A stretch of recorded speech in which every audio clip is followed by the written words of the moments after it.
জন্মদিন প্রতিটা মানুষের কাছে একটা স্পেশাল ডে। আর আমাদের স্পেশাল ডেটাকে যখন আমাদের কাছের মানুষজন আরও বেশি স্পেশাল করে তোলে, আসলে এই মানুষগুলোর প্রতি কৃতজ্ঞতা বোধের কোনো শেষ নাই।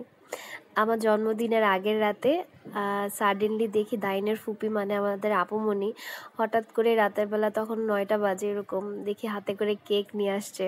মানে সারাদিন রোজা রেখে বাচ্চাদের নিয়ে মানে আমার জন্য কেক নিয়ে আসছে। আমি আসলে এতটা সারপ্রাইজ হয়েছি, আর যতটা না সারপ্রাইজ হয়েছি তার থেকে অনেক বেশি খুশি হয়েছি, কারণ আসলে এখন অনেক বড় হয়ে গেছি, তাই এখন জন্মদিনকেও মনে রাখাটাই অনেক বেশি কিছু। আর সাথে করে কেক নিয়ে আসাটা তো আরও অনেক বড় বিষয়।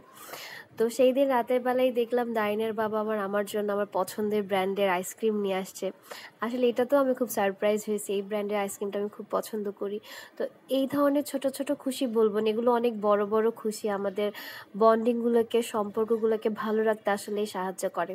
সব কিছুর জন্য আলহামদুলিল্লাহ।